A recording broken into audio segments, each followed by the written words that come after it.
السلام علیکم ورحمۃ اللہ وبرکاتہ۔ بسم اللہ الرحمن الرحیم۔ غلاموں کی منڈی لگی ہوئی تھی۔ خریدار غلام خرید رہے تھے اور فروخت کرنے والے بلند آواز میں گاہکوں کو متوجہ کر رہے تھے۔ منڈی میں ہر رنگ، نسل اور ہر عمر کا غلام موجود تھا۔ یہ عرب کی مشہور منڈی تھی جس میں دور دراز سے غلام بکنے کے لیے آتے تھے اور خریدار بھی بڑی تعداد میں منڈی کا رخ کرتے تھے۔ انمار مکہ شہر کی بڑی معروف خاتون تھی۔ اس کا تجارت کا کاروبار تھا جو مکہ کے آس پاس کے علاقوں میں پھیلا ہوا تھا۔ ویسے تو اس کے پاس مال و دولت اور غلاموں کی کثرت تھی، لیکن پھر بھی اس کو ایک غلام کی ضرورت تھی۔ وہ چاہتی تھی کہ کوئی چھوٹی عمر کا غلام مل جائے جو اس کے گھر کے کام کاج میں ہاتھ بٹاتا رہے۔ غلام کی ضرورت ہی اسے منڈی میں کھینچ لائی۔ منڈی میں بہت سے غلام موجود تھے۔ بیچنے والے اپنے اپنے غلاموں کو قطار میں کھڑا کر کے آوازیں لگا رہے تھے۔ خریدار غلاموں کو دیکھتے چلے جا رہے تھے اور فروخت کرنے والوں سے غلام کے کام اور علاقے کے متعلق پوچھ رہے تھے۔ انمار بھی قطار در قطار کھڑے غلاموں کو دیکھتی جا رہی تھی۔ ایک جگہ پہنچ کر وہ رک گئی۔ اس کا چہرہ مسرت سے دمک اٹھا۔ جس چیز کی تلاش میں تھی وہ اسے مل گئی۔ اس کے سامنے ایک بچہ کھڑا تھا۔ صحت مند بچے کے چہرے سے شرافت کا نور ٹپک رہا تھا۔ بچہ ابھی بلوغت کی عمر کو نہیں پہنچا تھا۔ یہ اس کے کھیل کود کے دن تھے، مگر وہ غلام تھا، منڈی میں بکنے کے لیے کھڑا تھا۔ پہلی نظر میں ہی بچہ انمار کے دل کو لگا۔ پسند آتے ہی اس نے مالک سے بات کی۔ قیمت طے ہوئی اور وہ ادائیگی کر کے بچے کو گھر لے آئی۔ تمہارا نام کیا ہے؟ گھر پہنچتے ہی انمار نے بچے سے پوچھا۔ خباب، بچے نے جھجکتے ہوئے جواب دیا۔ تمہارے باپ کا نام؟ ارتھ۔ کہاں سے آئے ہو؟ نجد سے۔ کیا تم عربی ہو؟ ہاں۔ کس قبیلے سے تعلق ہے؟ بنو تمیم سے۔ پھر تم غلام کیسے بن گئے؟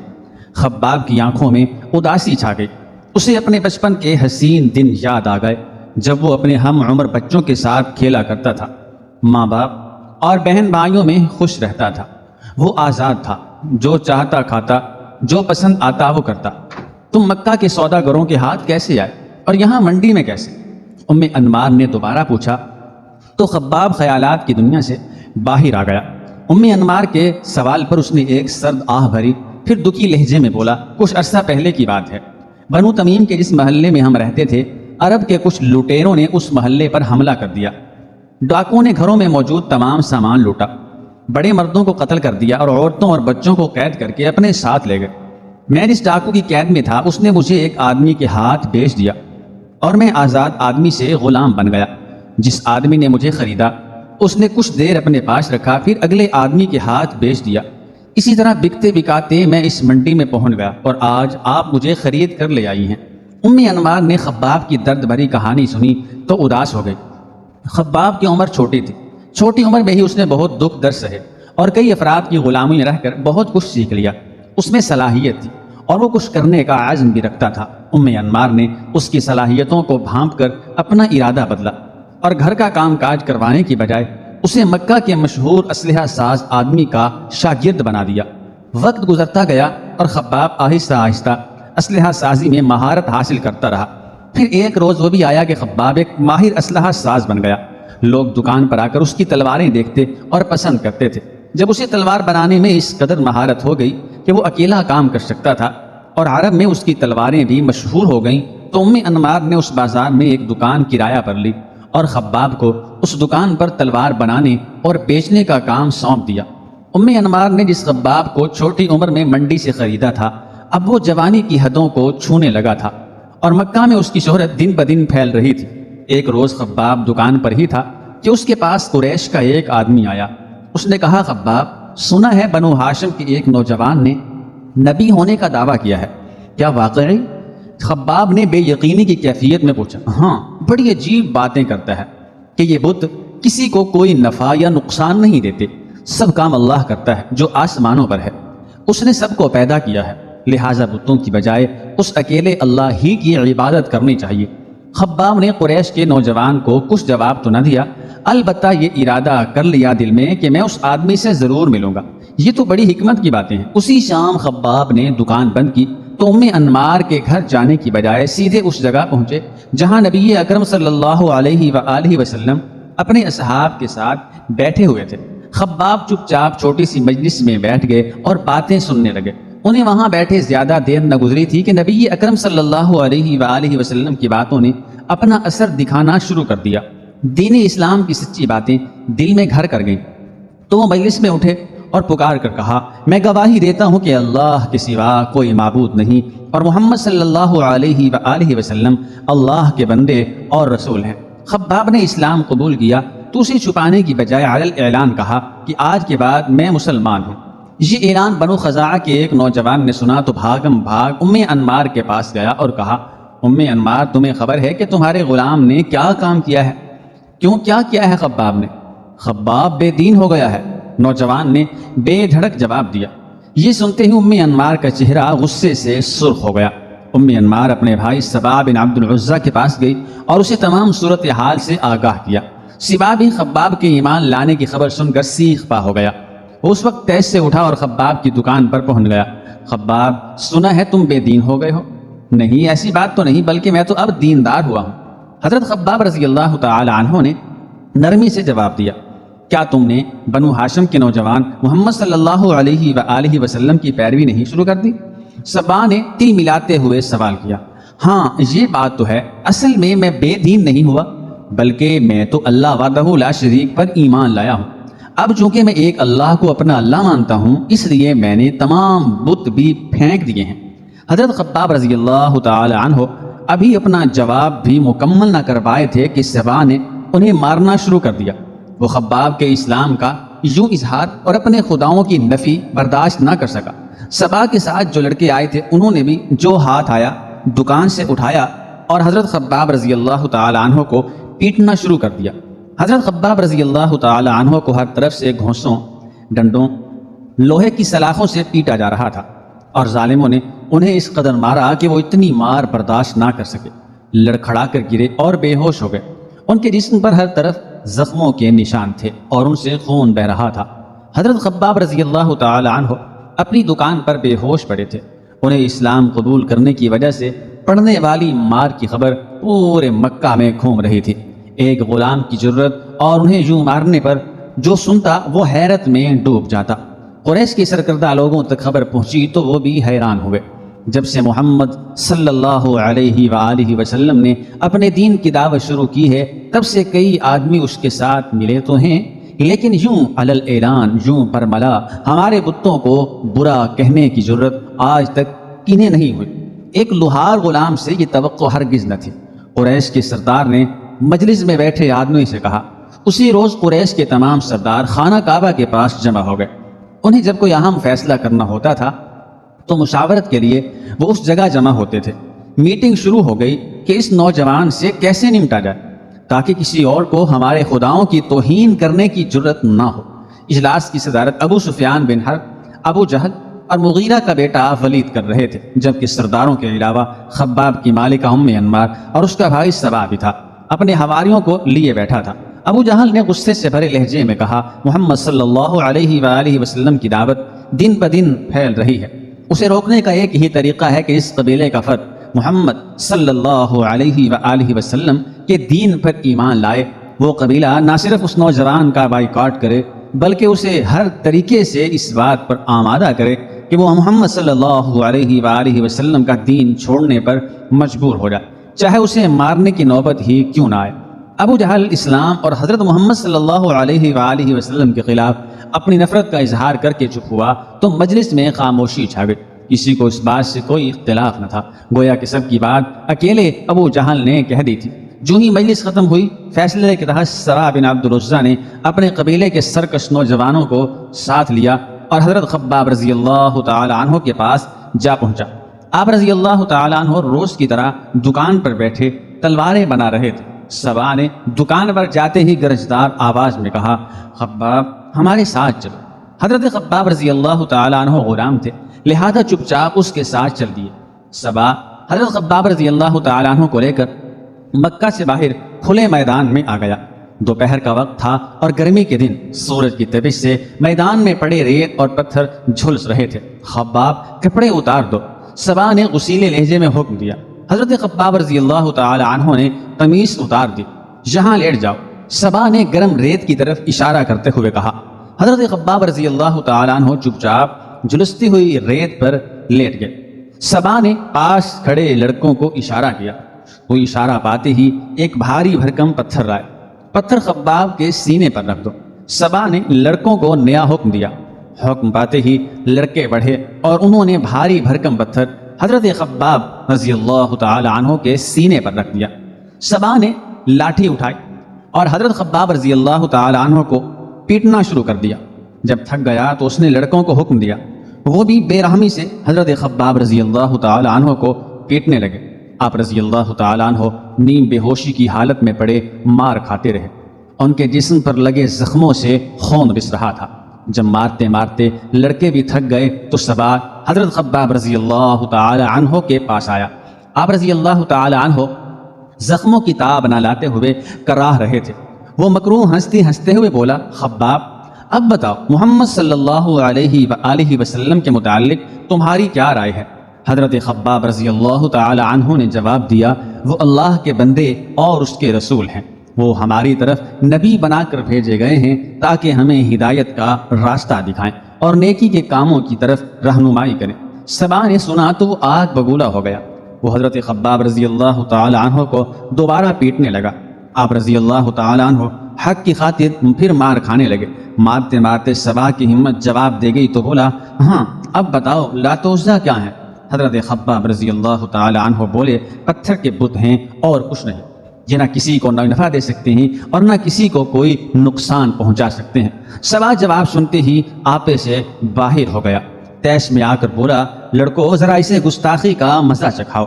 نوجوانوں کا ٹولہ حضرت خباب رضی اللہ تعالی عنہ پر پھر ٹوٹ پڑا اور انہیں گھونسلوں، سلاخوں اور پتھروں سے پیٹنے لگا۔ آپ رضی اللہ تعالی عنہ مار کھاتے کھاتے بے ہوش ہو گئے، ان کے جسم سے خون بہنے لگا۔ حضرت خباب رضی اللہ تعالی عنہ استقامت کا پہاڑ بنے مار کھاتے اور اسلام پر ڈٹے رہے۔ سبا اور قریش مکہ کا یہ روز کا معمول بن گیا۔ سورج جو ہی تپتا اور اس کی گرمی سے ریت گرم ہوتی، سبا حضرت خباب رضی اللہ تعالی عنہ کو میدان میں لے جاتا اور انہیں گرم ریت پر لٹا کر ان کے سینے پر بھاری بھرکم پتھر رکھتا اور پیٹنا شروع کر دیتا۔ ایک روز حضرت خباب رضی اللہ تعالی عنہ اپنی دکان پر بیٹھے تھے کہ نبی کریم صلی اللہ علیہ وآلہ وسلم کا اس بازار سے گزر ہوا۔ حضرت خباب رضی اللہ تعالی عنہ بہت خوش ہوئے، دکان سے باہر آئے اور آپ صلی اللہ علیہ وآلہ وسلم سے باتیں کرنے لگے۔ اسی دوران ان کی مالکہ ام انمار اترا نکلے۔ اس نے اپنے غلام حضرت خباب رضی اللہ تعالی عنہ کو حضرت محمد صلی اللہ علیہ وآلہ وسلم کے ساتھ باتیں کرتے دیکھا تو دل ملا اٹھی۔ جو ہی پیارے نبی محمد رسول اللہ صلی اللہ علیہ وآلہ وسلم گئے، وہ غصے سے بھری ہوئی اپنے بھائی سبا کے ساتھ حضرت خباب رضی اللہ تعالی عنہ کے پاس آئی اور انہیں وہیں پیٹنا شروع کر دیا۔ سبا نے آپ رضی اللہ تعالی عنہ کو پیٹنا بند کیا اور دکان کے اندر گیا، بھٹی سے گرم انگارے نکالے، انہیں زمین پر بچھایا اور حضرت خباب رضی اللہ تعالی عنہ کو دہکتے ہوئے انگاروں پر لٹا دیا۔ حضرت خباب رضی اللہ تعالی عنہ تکلیف کی شدت سے بے ہوش ہو گئے۔ ام انمار کا غصہ اس سے بھی ٹھنڈا نہ ہوا تو وہ بھٹی سے گرم سلاخ نکال لائی اور جھلستی ہوئی سلاخ حضرت خباب رضی اللہ تعالی عنہ کے سر پر رکھ دی۔ ام انمار کا ظلم اس قدر بڑھا کہ وہ آئے روز گرم سلاخوں سے آپ رضی اللہ تعالی عنہ کا جسم داغنے لگی۔ سبا انہیں دیکھتے انگاروں پر لٹا کر پتھر رکھ دیتا۔ ایک روز جب دونوں بہن بھائی حضرت خباب رضی اللہ تعالی عنہ پر ظلم و ستم کر رہے تھے تو حضرت خباب رضی اللہ تعالی عنہ نے اللہ تعالیٰ کے حضور دعا کی کہ یا اللہ، جیسے یہ مجھے سزا دیتے ہیں تو ان کے ساتھ بھی ایسا ہی کر۔ حضرت خباب رضی اللہ تعالی عنہ کی اس دعا کو چند روز ہی نہ گزرے تھے کہ ام انمار کو دورہ پڑا۔ اس کے سر میں شدید درد اٹھا اور وہ چیخنے چلانے لگی۔ ام انمار کو سر کا درد کا دورہ تھوڑی دیر بعد پڑنے لگا۔ جب سر درد کی تکلیف ام انمار کی برداشت سے بھی زیادہ ہو گئی تو اس کی حالت غیر ہونے لگی۔ ام انمار کے بیٹوں نے ماں کو درد سے کراہتے دیکھا تو اٹھا کر حکیم صاحب کے پاس لے گئے۔ اس زمانے میں حکیم داغنے سے علاج معالجہ کیا کرتے تھے۔ ام انمار کے لیے بھی انہوں نے یہی دوا استعمال کی اور آگ میں لوہے کی سلاخیں گرم کر کے ام انمار کے سر پر لگاتے۔ یوں حضرت خباب رضی اللہ تعالی عنہ کی دعا قبول ہوئی اور ام انمار کو اس کے کیے کی سزا کی جھلک دنیا میں ہی دیکھنا پڑی۔ حضرت خباب رضی اللہ تعالیٰ عنہ اسلام کی خاطر دکھ اور تکلیفیں سہتے رہے، مگر انہوں نے اپنی زبان سے کلمہ شہادت نہ چھوڑا۔ ان کی اس قربانی کی وجہ سے صحابہ کرام رضی اللہ تعالیٰ عنہم کی نگاہوں میں وہ بڑی عزت رکھتے تھے۔ حضرت عمر فاروق رضی اللہ تعالیٰ عنہ کے دور خلافت کی بات ہے کہ کھجور کے پتوں سے بنی ہوئی چٹائی زمین پر بچھی ہوئی تھی جو مسند خلافت کہلاتی تھی۔ خلیفہ اس پر بیٹھے کام کر رہے تھے کہ اچانک کمرے میں ایک آدمی داخل ہوا۔ سلام کی آواز سے کام کرتے خلیفہ کے ہاتھ رک گئے۔ خلیفہ نے سر اوپر اٹھایا تو خوشی سے ان کا چہرہ دمک اٹھا۔ مسند خلافت سے اٹھے اور آنے والے فرد کو بڑے پرتپاک سے ملے اور اپنے برابر مسند خلافت پر بٹھایا۔ پھر آہستگی سے بولے، اس مسند پر بیٹھنے کے حقدار دو افراد ہیں، ایک بلال اور دوسرا خباب رضی اللہ تعالی عنہ۔ ربیع الاول یکم ہجری کو حضرت خباب رضی اللہ تعالی عنہ مکہ معظمہ سے ہجرت کر کے مدینہ طیبہ پہنچے۔ مسند احمد بن حنبل رحمۃ اللہ علیہ کی روایت میں ہے کہ حضرت خباب رضی اللہ تعالی عنہ کہتے ہیں کہ میں نے صرف اللہ تعالیٰ کی خوشنودی کے لیے ہجرت کی تھی۔ غزوات کا سلسلہ شروع ہوا تو حضرت خباب رضی اللہ تعالی عنہ بن سرور دو عالم صلی اللہ علیہ وآلہ وسلم کی معیت میں شروع سے لے کر آخر تک تمام غزوات میں شریک ہوئے اور بہادری اور شجاعت کے وہ جوہر دکھائے کہ سنہرے حروف میں لکھے جانے کے قابل ہیں۔ حضرت خباب رضی اللہ تعالی عنہ السابقون الاولون اور جلیل القدر صحابہ رضوان اللہ تعالی علیہم اجمعین میں شمار ہوتے تھے۔ وہ انتہائی صابر، بردبار، مصائب کو برداشت کرنے والے، فداکار، جانثار رسول صلی اللہ علیہ وآلہ وسلم تھے۔ حضرت خباب رضی اللہ تعالی عنہ اپنی زندگی کے آخری دور میں بہت مالدار ہو گئے تھے اور اتنے سونے چاندی کے مالک بن گئے جس کا انہیں وہم و گمان بھی نہ تھا، لیکن انہوں نے اپنا مال راہ خدا میں خرچ کرنے کا ایک ایسا انوکھا طریقہ اختیار کیا کہ جو پہلے کسی نے بھی اختیار نہیں کیا تھا۔ یہ درہم و دینار گلی میں ایک ایسی جگہ رکھ دیتے جس کا ضرورت مندوں، فقراء و مساکین کو بھی پتہ تھا۔ نہ تو اس پر کسی کو نگران مقرر کیا اور نہ تالا لگایا۔ ضرورت مند ان کے گھر آتے اور پوچھے اور اجازت طلب کیے بغیر اپنی ضرورت کے مطابق وہاں سے مال لے جاتے۔ اس کے باوجود انہیں اندیشہ تھا کہ اس مال کے متعلق قیامت کے روز، قیامت کے دن میرا حساب لیا جائے گا اور مبادا کہ مجھے اس کی وجہ سے عذاب میں مبتلا کر دیا جائے گا۔ حضرت خباب رضی اللہ تعالیٰ عنہ آخری عمر میں کوفہ میں اقامت پذیر ہو گئے اور وہیں پیٹ کی تکلیف سے شدید بیمار ہو گئے۔ علاج کی غرض سے 7 جگہ سے پیٹ داغا گیا۔ انہیں بہت زیادہ تکلیف ہوئی اور فرمانے لگے کہ اگر رسول اللہ صلی اللہ علیہ وآلہ وسلم نے موت کی تمنا کرنے سے منع نہ کیا ہوتا تو میں اپنی موت کی دعا کرتا۔ اس نازک حالت میں کچھ دوست بیمار پرسی کے لیے آئے اور حضرت خباب رضی اللہ تعالیٰ عنہ سے کہنے لگے، ابو عبداللہ خوش ہو جائیے کہ دنیا چھوڑنے کے بعد حوض کوثر پر اپنے بچھڑے ہوئے ملاقات کرو گے۔ یہ سن کر ان پر گریہ طاری ہو گیا۔ جب پاس بیٹھے لوگوں نے دیکھا کہ حضرت خباب رضی اللہ تعالیٰ عنہ رو رہے ہیں تو ان کو مخاطب کر کے فرمایا، واللہ میں موت سے نہیں ڈرتا۔ تم نے ان ساتھیوں کا ذکر کیا ہے جنہوں نے دنیا میں کوئی اجر نہیں پایا، آخرت میں انہوں نے یقیناً اجر پا لیا ہوگا، لیکن ہم ان کے بعد رہے اور دنیا کی نعمتوں سے اس قدر حصہ پایا کہ ڈر ہے کہیں وہ ہمارے اعمال ثواب ہی میں نہ محسوب ہو جائے۔ وفات سے کچھ دیر پہلے ان کے سامنے کفن لایا گیا تو اشکبار ہو کر بڑی حسرت سے فرمایا، یہ تو پورا کفن ہے۔ افسوس کہ حضرت حمزہ رضی اللہ تعالی عنہ کو ایک چھوٹی سی چادر میں کفنایا گیا جو ان کے تمام بدن کو بھی نہیں ڈھانپ سکتی تھی۔ پھر انہوں نے وصیت کی کہ اہل کوفہ کے معمول کے مطابق مجھے شہر کے اندر دفن نہ کرنا بلکہ میری قبر شہر کے باہر کھلے میدان میں بنانا۔